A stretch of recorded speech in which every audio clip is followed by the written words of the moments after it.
Сәлем қалайсыздар? Атырау арнасында Атырау квест. Бүгін 7-ші шығарылым. Апта салып, біз сіздермен қайта қауыштық. Біздер Исатай Тайманұлы Махамбет Өтемісұлы атындағы мемориалдық кешеніндеміз. 2019 жылы қайта жаңғырту жұмыстарынан өткен бұл алаңды сіздер бүгін тамашалайтын боласыздар. Олай болса, командамен танысуға кеттік. Бүгін бізде ерекше команда ортамызда, яғни Атырау облысының намысын қорғап жүрген жас спортшылар ортамызда. Ортамызда жас спортшылар, команда капитаны Асылхан, сонымен қатар ойыншылар Азиза, Амандық. Қош келдіңдер. Бүгін, яғни Атырау квест ойындары, бұрын квест ойындарын ойнап көрдіңіздер ме? Жоқ, бірінші рет ойнап тұрмын. Бірінші рет. Былай, достардан, немесе басқа халықтан естіп көрдіңіздер. Сіз, Азиза, ойнап көрген жоқсыз. Амандық сіз ше? Алғаш рет. Бана сіз қатысқан жоқсыз, бүгін көрді естіктесіз. Енді жалпы сіздер спортшылар Атыраудың намысын, республиканың намысын қорғап жүрсіздер. Сіздер енді Асылхан өзің қайсы спорт түрінен айналысасың? Бокс. Бокс. Азиза, сіз? Jiu-jitsu сіз? Сіз де бокс. Яғни сіздер спорт мастерін үміткерсіздер ме? Жоқ, спорт шеберіміз. Спорт шеберісі, барлықтарыңызда. Керемет. Осындай ел намысын қорғайтын сіз сияқты спортшылар көп болсын дейміз. Ал енді бүгін сіздерге ойын шартын түсіндіріп өтейін. Яғни біз Исатай Тайманұлы Махамбет Өтемісұлы алаңындамыз. Барлық сұрақтар осы жерде қойылатын болады. Осы алаңның ішінде болады. 8 сұрақ беріледі, жарты сағат уақыт беріледі. Бірінші сұрақты жауап беріп, екінші сұраққа көшеміз. Ойын аса қатты ауыр қиын емес. Жалпы ама жеңіл деп ойлаймын өз басым. Команда ұраны бар ма? Жоқ, команда ұраны жоқ. Команда атауы? Батыр. Батыр. Олай болса Батыр командасы. Сіздерге сәттілік. Біз бастаймыз.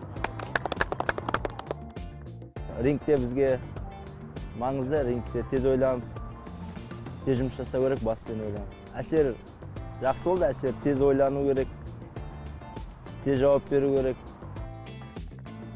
Ал Батыр командасы сіздерге сәттілік тілейміз. Рахмет.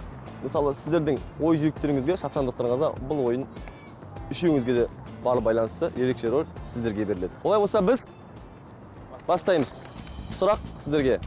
Уақыт кетті. Бірінші сұрақ оқимыз. Ақ жұмыртқа сарыуыз әлпештеп қолда өсірген. Туған ұлдан не пайда, қолынан найза алмаса, атаның жолын қумаса, алаштың байлығынан не пайда, өлеңді ары қарай жалғастырыңыз дейді. Жалпы бұл өлеңді жалғастырамыз. Бұл өлеңнің авторы кім екенін білеміз ба? Махамбет Өтемісұлы. Азиза Өтемісұлы. Дұрыс, Махамбет Өтемісұлы. Енді өлең жалғастырамыз.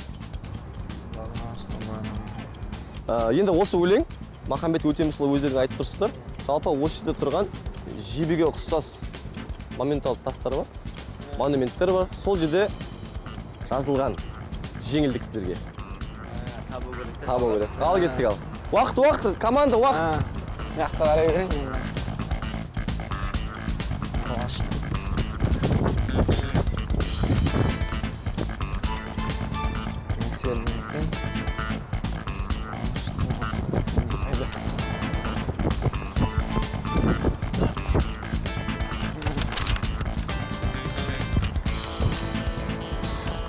Табылды ма? Табылды. Міне керемет. Ал енді өлеңнің басынан бастап оқып, жалғастырамыз. Ақ жұмыртқа сарыуыз әлпештеп қолда өсірген. Туған ұлдан не пайда, қолынан найза алмаса, атаның жолын қумаса, алаштың байлығынан не пайда, құланнан басқа ел таппай, қонарына жер таппай, маңқиған сары даладан екінді де құлаған, тарғып келген ерлерге қайыры оның болмаса. Керемет. Бұл сұрақтың жауабы өте дұрыс. Бұл Махамбет бабамыздың өлеңі. Команда жарайсыздар. Олай болса, уақыт тоздырмай, келесі сұраққа көштік.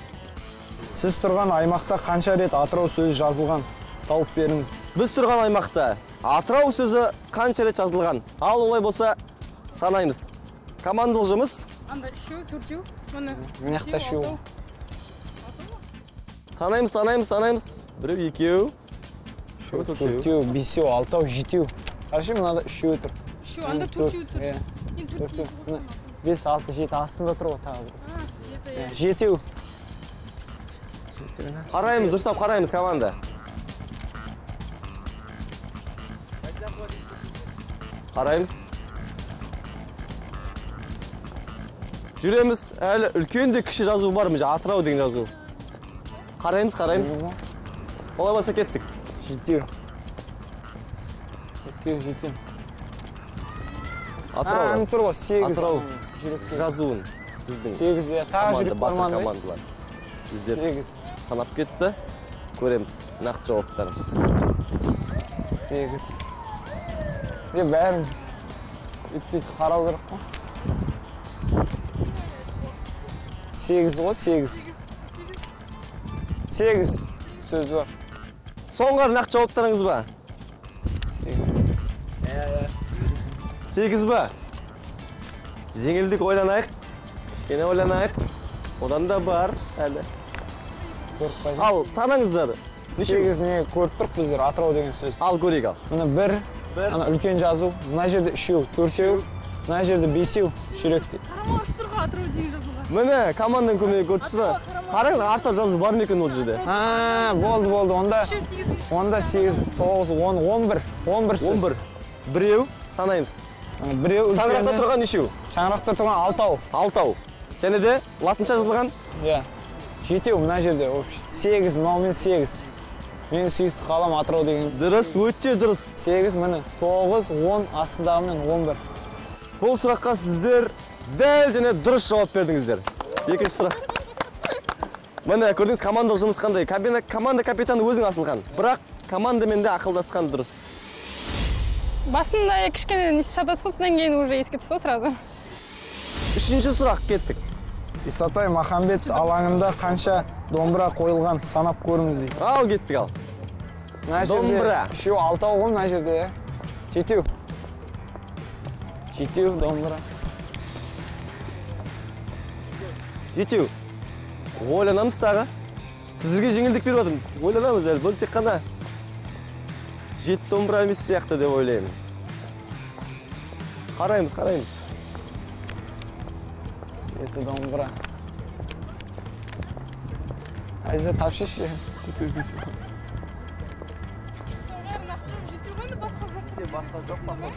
Бар деп тұр ғой. Ойландырып тұрмын. Исатай Махамбет алаңы 5 гектар жерді алып жатыр. Білесіздер. Ар жағын. Монументтің ар жақ бер жағын қарасаңыздар. Ар жағында алу керек. Міне келеді. Жетеу. Уақыттарымыз кетіп бара жатыр. 8 минут болып жатыр. Ал кет. Ал жүгіреміз команда бірге.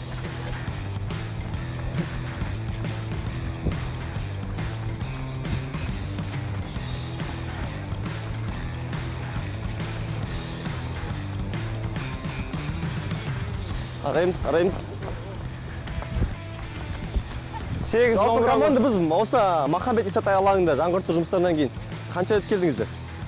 Біздер ма 2 рет болдым. Барлық домбыра санын айтасаңыздар ал. 8. 8. Осталған. Яғни кірер кезде Жетеу. Субұрғақтың тұсында Жетеу. Махамбеттің батырымен 8. Махамбет батырдың домбырасымен 8. Және де сіздер дәл таптыңыздар. Керемет. Ең оңай сұрақ домбыраны табу болды ғой, домбыра санын табу. Жоқ, шынымды айтсам, мән берген жоқпын. Нешеу екен, жоқ, домбыра екен білем, бірақ сан жағына мән берген жоқпын. Келесі сұраққа кезек берейік. Алаңда кешеннің мазмұнын байытып тұрған ұрыс құралдарын көруге болады. Ол не және қанша? Ол нәрсе найза. Найза. Неше найза бар? Жебеніш. Кім оны? Амандық сіздің кішкене логикаңыз жақсы дамығанда осы сияқты, иә? Деп қойды. Керемет. Олай болса, жебені ұштан санаймыз. Жебені өзің. 16. Жебе 16. Сәне де? Найза төртеу. Сонымен қатар? Найза төртеу.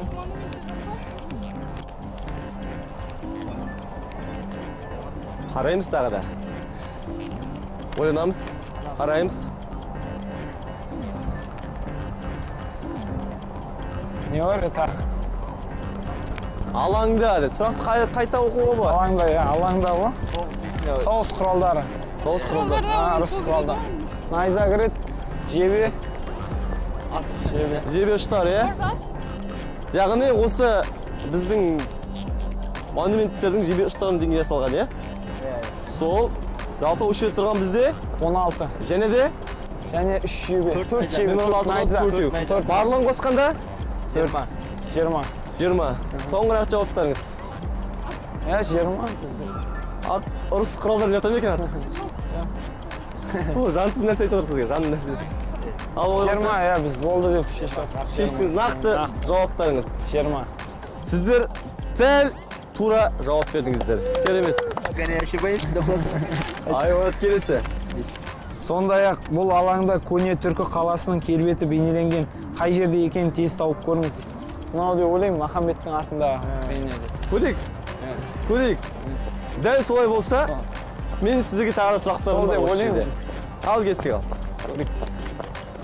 Абайлаңыздар. Басқа сурет жоқ қой. Көне түркі. Міне тұрған мешіттер, нелер.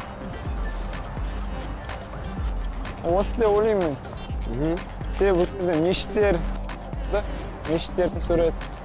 Көне түркі қаласы, батырлар, абызды ақсақалдар, яғни сол қала бейнеленген деп ойлаймын. қала бейнеленген. Сіздер осы меморалда кештіпсіз. Мұна сұлбаның немен бейнелеуге болады ойлайсыздар, айтыңызшы. Бұл тастар ежелгі. Қандай тастар? Қандай тас? Алдағы уақытта Атырау тарихи өлкетану музейінің ішіне осы тастар кездесетін сұрақтар да болады сіздерге. Тағы да жеңілдік беріп, ар жақ қор толсын деген ниетпен айтып жатырмын. Бұл өте дұрыс. Яғни балбал тастар, ешке көне түркінің тастары. Күлтеген деген естіңдер бар, сонда көне тастар. Осы тастардың жалпы келбетті сипаттары бейнеленген. Жазған ғой кезінде. Иә, кезінде осы қашалып жазып белгіленген мөрлері. Жауап өте дұрыс. Ал, келесі. 6-шы сұрақ. Махамбет күйлерінің бірін атаңыз. Ол мына жерде жасырылған әріптер бойынша атауын тауып көріңіз дейді. Олай болса, мен сіздерге бір орынға апарамын, сол орыннан Махамбет күйін әріптер арқылы құрастырасыздар. Кеттік ода. Сөзін тауымыз керек қой күйдің, иә? Иә.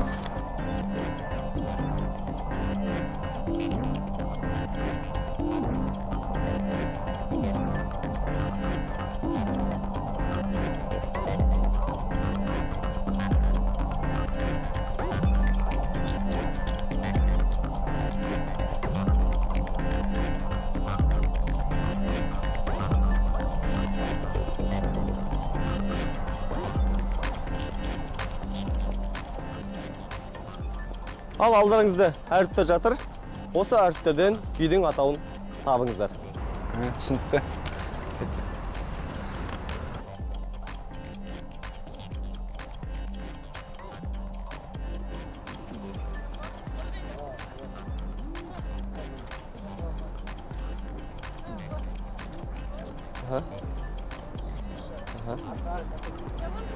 Мына жақты ашайық кішкене.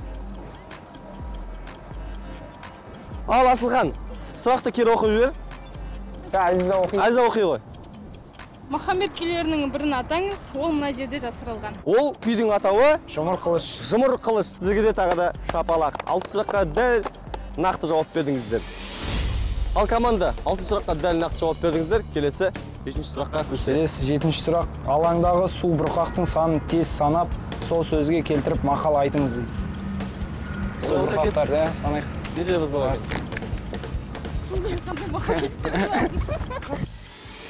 Туфлимен жүгірген кішкене енді қиындап болды басында. Но уже аяқтар үйренген ғой, бізде қанша деймін. Спортпен шұғылданғасын, бәріне де үйренеміз. Бұрын ремонт жасамастан бұрын мән беріп оқитын болдық. Уже кейін ашылғаннан кейін көп келе бермеймін енді. Сушке подобное түкірме дейсің. Сушке подобное түкірме дейсің. Фонтан туралы мақал жоқ сияқты ғой.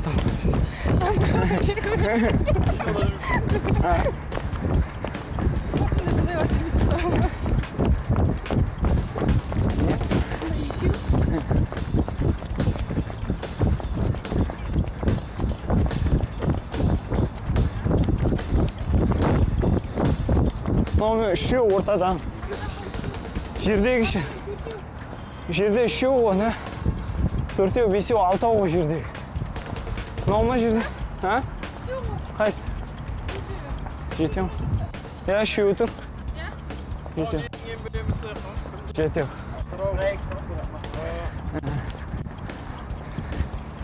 Жетеу ғой, ә? Екі мынау, сосын біреу анау, біреу аржанда. Жетеу вообще, ә? Жетеу вообще. Там уже осы жерге болды. Турында сұрау бар. Ал команда? Жетінші Жетінші сұрақтың сұрақтың жауабы. жауабы. Мына жерде санадық. 7 не бар? Субұрқақ. 7. Субұрқақ. Соңғы әрі нақты жауаптарыңыз. Иә, нақты саналық бойынша сөйтіп айтып. Санағанда. Сіздер қателестіңіздер. Әлі де бар сұрақтар. Мынау бар ма? Мынаны санамақпыз. 8 қаршы әзізден. Ар жағында тұр. 8, 9 ғой, ә, вообще. Мынау бар ғой, мынаны санамын. Біздің санадық. Кері санаңыздар, кері нақтылап. Ана жақта біреу бар да? Алтау, жетеу, сегіз. 2, Онда? 3, 4, 5. Сіздер қанша Алтау. дедіңіз осының алдында? 7. Сіз 8, сіз 7 дедіңіз. 7 дедіңіздер. 9 ғой, вообще. 9 бар екен. Сегіз еді бізде. Ә? Сегіз, тоғыз, да? Ал нақты 7, 8, 9 қайсысы? 9, 1, 9. 2, 3, 9. Тағы да шатастыңыздар. 8'lik. Бұл жерде 8 субұрқағы бар. Келеді. Бұл жауап 7 сұрақта енді 8 субұрқақ бар дедіңіздер. Осыған сәйкес мақал мәтел.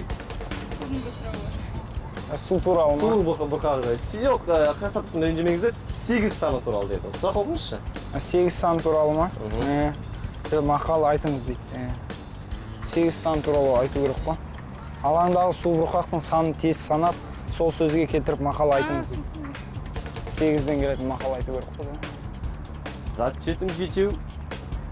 Досым 8 деп айтып мақалдарда. Айтыңыздар. Біздер басқа командаларға да интернет желісін пайдалануға бердік. Айттық, жеңілдік. Сіздерге интернет желісін пайдалануға жеңілдік берейік.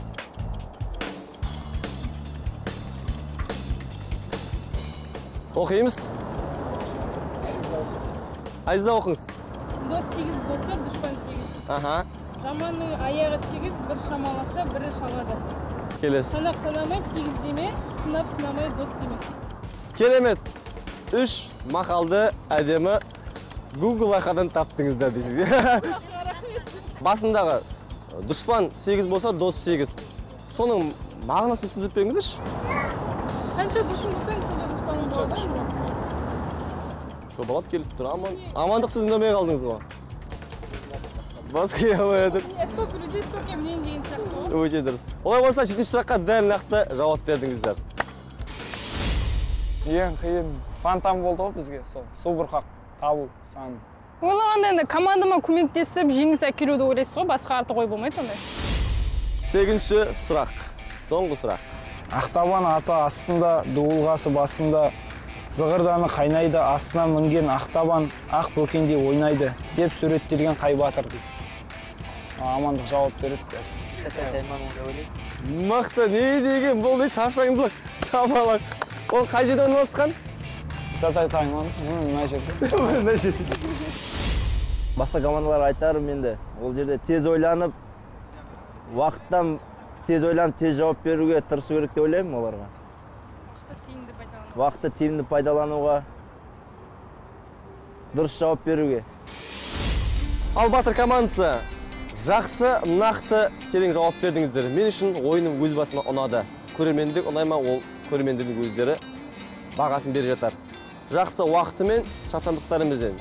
Батыр командасы енді алда командалардың жақсы шабуы, бабы шабамы, бақ шабамы оларға байланысты сіздердің бүгін жақсы нәтиже көрсеттіңіздер. Алда әлі 13 команда бар. Олай болса, сіздерге өмірге де сәттілік, әрқашан жеңіс тілейміз. Құрметті көрермен, әр апта сайын Атырау квест бағдарламасын көріңіздер. Келесі кездескенше сау, сәлемат болыңыздар. Тез ойлану керек бұл жерде. Командалық болғаннан кейін сол жағымен қызық болды.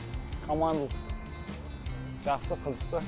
Бір-бірімізге көмектесіп, жақсы командалық ойын көрсеттік деп ойлаймын.